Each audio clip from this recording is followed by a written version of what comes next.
Pat, shouldn't it be a prerequisite that Iran stops being the #1 state sponsor of terror, that they stop saying that it's non-negotiable, Israel's destruction, and that they stop saying death to America before we even sit down at the table with them? No, Sean. Look, in 1956, Khrushchev says, "We will bury you Americans," and 3 years later, he was in the White House with Dwight Eisenhower. You got to talk to your enemies. Ahmadinejad, the former president of Iran, came out and said, "We're going to wipe Israel off the map." It was beer talk. They've said it doesn't. Pat, that's not beer talk. He was in office 8 years, Sean, and he's back teaching in college. You don't believe them? I mean, wasn't that a mistake we made in World War II, that the only person that seemed to really understand the nature of Hitler's ambitions was a guy by the name of Winston Churchill? Wasn't he the one guy that understood that he really meant what he said? Sean, Ahmadinejad was in power for 8 years. He did nothing. He was a blowhard. Are we going to be frightened by words from some character in Iran? What do you mean blowhard? The blowhard that supplied Hezbollah rockets and other terror groups rockets to fight a proxy war against Israel. They're fighting a proxy war now against Saudi Arabia and Yemen. This is all Iran, Pat. What part of this are you missing? I'll tell you what, Sean. In Iraq, Iran is fighting ISIS and al-Qaeda. In Syria, they're fighting ISIS on behalf of Assad. In Yemen, they're not involved there. You think that the Iranians are our friends? Sean, they're not. They're fighting our enemies. I'd rather have Iranians up there fighting in Tikrit and dying than American kids there. And the reason Iraq is in the camp now very much of So you don't have any problem with the seal of Barack Hussein Obama ultimately being on an Iranian nuclear weapon with their history of being a state sponsor of terror, fighting proxy wars, threatening Israel to annihilate them and the United States. You have no problem with that. Listen to the American head of intelligence.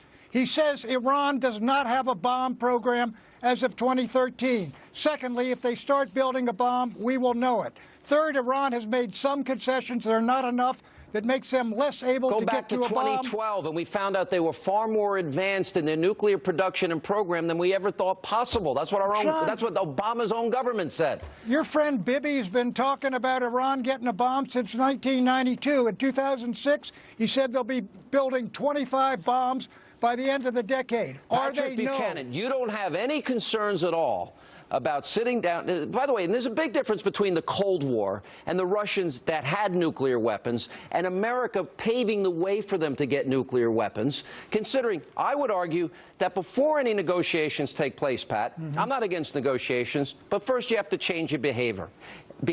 Stop being a state sponsor of terror. Stop fighting proxy wars. Stop funding groups like Hezbollah and other groups. How's that? Sean, in Syria, in Iraq, okay, the Iranians and their allies, Hezbollah, the Shiite militia, who are a dreadful bunch, Assad, are fighting ISIS. They are fighting al-Qaeda. The Houthi rebels in Yemen are fighting ISIS and al-Qaeda. And how ironic that we're serving as their air force in those instances, in large part. Who are they killing, Sean?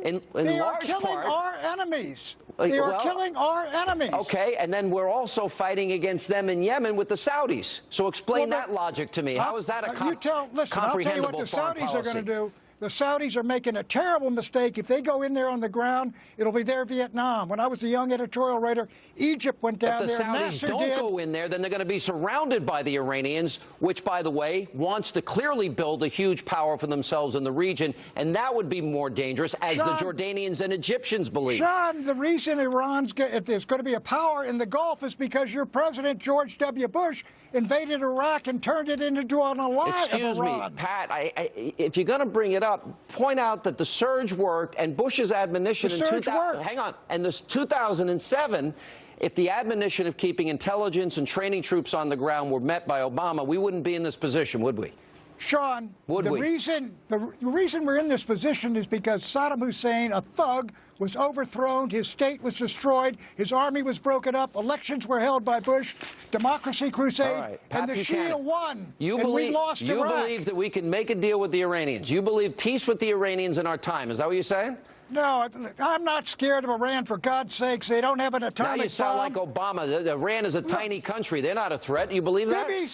Bibi's sitting on 200 atom bombs, and he's fretting over Iran, which hasn't even produced weapons-grade uranium. And this is going to create an arms race that the likes of